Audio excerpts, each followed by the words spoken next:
Amazon announced they will fire 30,000 corporate employees. Why? They are continuing their push towards AI and automation. Guys, and this is nothing new. We've been covering it for months. Companies keep saying they're gonna lay off people for AI and automation, and people are not listening. Guys, there's already been 100,000 jobs lost this year. And if you're like me, if you've been following the channel, guys, we've reached hundreds of thousands of people, thousands of comments. There are tens of thousands of you guys that are watching these videos and commenting and engaging. And you know what I know. This is nothing new. What's shocking to me, guys, I'm bringing you a video about this every 6 days a week, Monday through Saturday. We're covering this stuff. It's not a surprise, but what is surprising is how many people out there are asleep at the wheel and don't understand what's happening. I mean, just listen to what CEO Andy Jassy has said. He's been saying they are pushing towards AI and automation. The Amazon CEO said, quote, "We will need fewer people doing some of the jobs that are being done today and more people doing other types of jobs." And guys, in today's video, if you stick around to the end, there's a blessing at the end, as my pastor likes to say. At the end, I'm gonna give you the exact game plan to survive this AI revolution that's coming for all of us. It is coming for all of us. And I know there's gonna be comments below that say, yeah, they're gonna come for the YouTubers. That's fine. That's fine. I'm gonna tell you exactly how I'm adapting and planning to adapt, but you guys stick around to the end for that. In the meantime, I wanna talk about what's happening at Amazon, because it's not surprising to me. What is surprising me is how many people don't understand what's happening or decide to push back and argue against it. Who's being impacted? HR, services, operations. These are white collar jobs. These are the guys who 5 years ago were saying, oh, learn to code. These are the learn to code guys that are being fired here. These are the Karens in HR that are being fired, which is kind of ironic in a way. But listen, I want everybody to win. I think, and by the way, I think that there's opportunity for everyone to win in this new AI world. And we're gonna talk about that here today. But let's look at this. Guys, what is, again, shocking to me is that people are surprised about these layoffs. They're shocked. Oh my goodness, how could this happen? That's all I see on my X feed. Because we have been covering this for months. Just last week, 3 days ago, we covered layoffs within Amazon's HR. We predicted this. Guys, if you're watching this channel, you're in the know. This is not a surprise. We knew this was coming. I'll post a link to the receipts. I'm gonna post some receipts right here, okay? Because we covered this, what's happening at HR just a few days ago.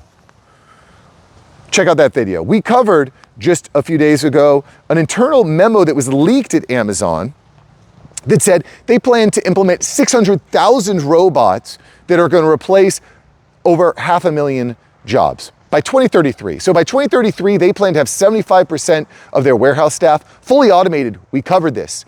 Internal leaked memo. Thousands of you have watched that video.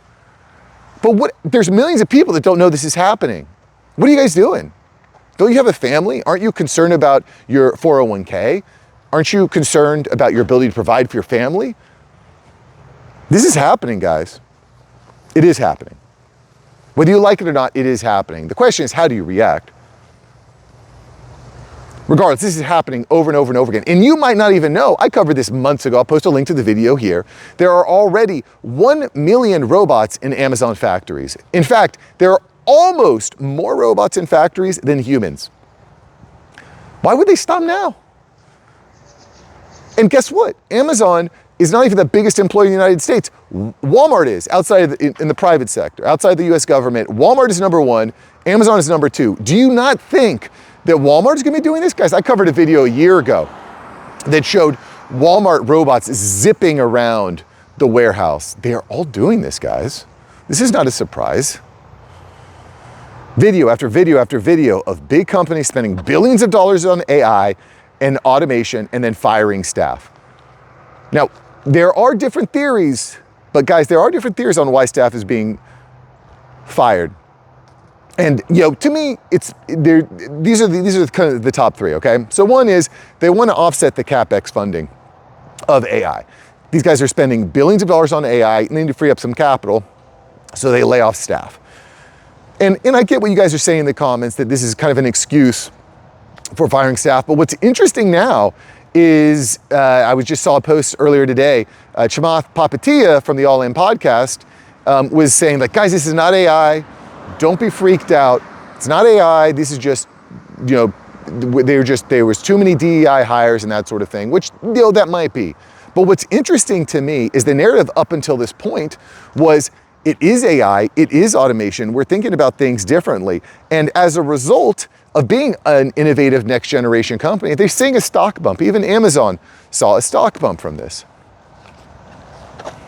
Even they saw a stock bump.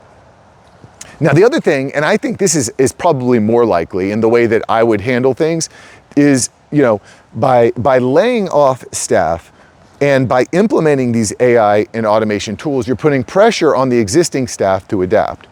So listen, if you want to be a part of an organization, you need to continue using the AI tools and adapting and streamlining, and we're not bringing in junior employees anymore. We're not hiring these graduates from college. We're not hiring the college graduates. You're gonna have to figure it out on your own. Here's the AI tools. Here's the training. I mean, companies are spending hundreds of millions of dollars on AI training programs.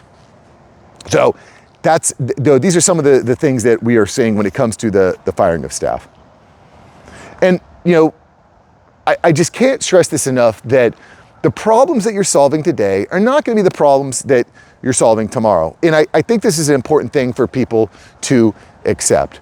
And there are people out there, the Bernie Sanders of the world, who are saying AI is completely bad, corporations are all evil, and all they want to do is fire you and take all your money. But, you know, I don't necessarily see it that way. I'm not going to say that corporations aren't profit-centered, but that ideology, that idea doesn't serve me, okay? Because his promise is, well, if you vote for me, I'm going to tax the big guys and I pay you. But the problem is that the more you tax these guys, and I'm not saying that there shouldn't be taxes, right? But, you know, you can't just steal from the wealthy, give to the poor, because there needs to be an incentive. Anyway, I don't want to go into my ideology and all that. I just don't like government. It feels to me like government just wastes everything. You feel me? It feels like every time you give the government more power, they waste the money or they lock you up in your house. I know people are going to get angry at me for saying this, but whatever, that's the way I feel. Regardless, I want everyone to thrive. And at least in my perspective, the AI revolution is happening. The firings are happening. So what does that mean for us?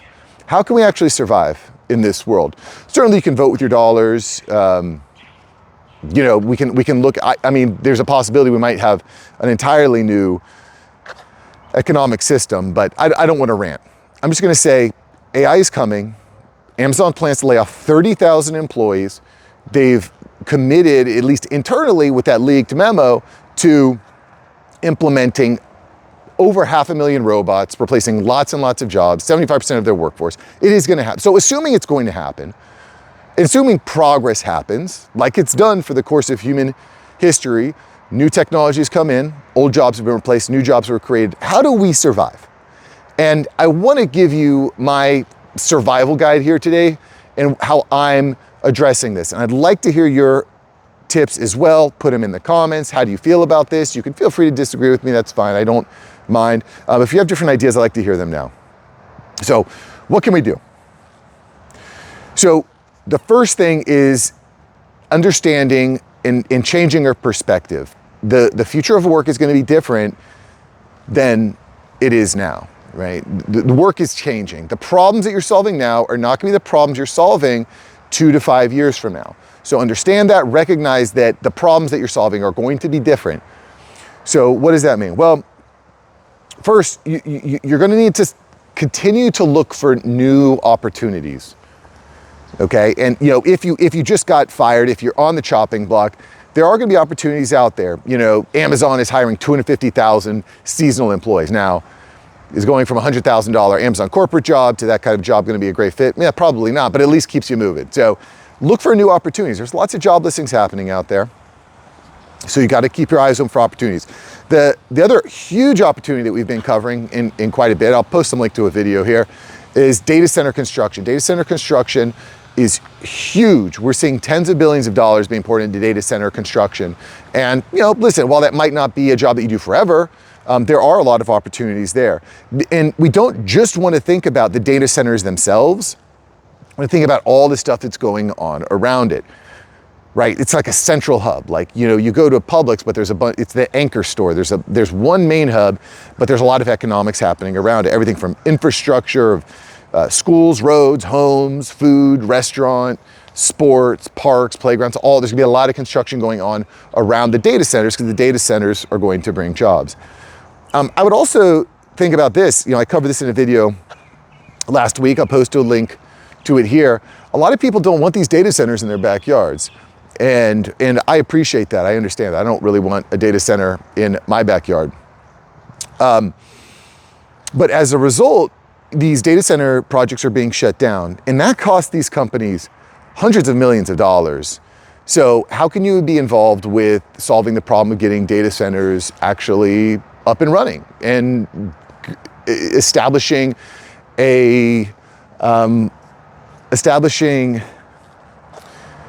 some frameworks so that people are okay with, you're gonna build a data center, you're gonna bring jobs here, it's gonna be loud, it's gonna cause our electricity to go up, but we'll accept it. How can you be involved in that? And I'm not saying, we wanna scam people, we want to build a better world. I'll give you an example of this. One of the big complaints with data centers is, they're going to increase all of our energy bills. Well, what if you had a business that installed batteries in people's homes so that it would store unused energy for later use and was able to reduce their cost of energy, right? Or maybe solar power. Like, there's different ways that we can maybe reduce energy consumption. So anyway, I don't have the answer for you specifically here. What I will say is that there's going to be lots of opportunities. As the world changes, there's going to be lots of new problems that need to be solved. Okay, what else can we do? Prepare now. Don't wait until it's too late. Don't wait until you get the email on Monday that your job has been replaced. Invest in AI training now. Now, avoid the snake oil. I'm in the marketing world, guys, and I'm gonna record a video this week. There are so many programs out there teaching you and training you how to use AI and to build your own business and all this stuff. A lot of it is snake oil. They're trying to sell you a $5,000 course that's just not gonna go anywhere. That's not what you wanna do. But you do wanna invest in learning. There are different programs out there that you can check out. I've been through some of them, and I think some of them are great, some of them not so great. But at the very least, listen to podcasts, listen to YouTube videos, start playing with tools, buy yourself a $20 subscription to this tool or that tool, start playing with it, talk to your boss, see if there's any, or your employees, see if there's any new technologies that you can implement. Be thinking like that. Play with the new toys. And by the way, be public about it. You want your personal brand to be associated as a forward thinker. You do not want to have your personal brand associated with, I don't use the AI, I don't like it, it's scary, blah, blah, blah. You become not hireable. In the agency that, the small agency I run, if I get on a phone call with someone and I say, hey, how are you using AI to do this job better? And they say, oh, I don't use AI. I say, okay, well, I can't hire you because you're not thinking 10 steps ahead. Does that make sense? I can't hire someone that's not using AI because I just know they're not gonna be as efficient. They're not gonna be keeping up with the new tools. I want someone who's gone through the growing pains. And quite frankly, I talk to people who are kind of like working in a 2015 world with the way that their internet marketing strategy works. Anyway, I don't wanna get to internet marketing. Regardless, use the tools, be public, update your LinkedIn profile, be prepared ahead of time. You don't wanna be scrambling when you get laid off. Obviously, you wanna have an emergency fund, if that's possible. If not, it's something to think about. You wanna build additional income streams. Build additional income streams. Don't put all of your weight on one leg, because what if that leg goes out? Spread out your income streams. Find different ways to make money. Maybe that's investing in some real estate around. Maybe that is starting a YouTube channel or a newsletter. Maybe you're teaching people. Start diversifying your income stream. Maybe you're investing in the stock market and you're doing options. I don't know what that looks like for you. You got to look within to find what kind of lights your passion, but it's a good idea to start creating different income streams. I have about 4 to 5 relatively decent income streams right now, and all of them I'm kind of working on. And if one goes down, like I have my primary, I'm the CMO for a SaaS company. If that goes down for some reason, okay, well, I've got these 3 to 4 other income streams I'm working on, and I could just put more effort. I could just divert my attention to those and build those up. right? I think that's a safer place to be. That's where I'm at. Be light on the debt, guys. You see all these beautiful cars in my neighborhood here. Cars are liabilities. They are not assets. They depreciate in value. Don't take out large loans. Interest rates suck right now.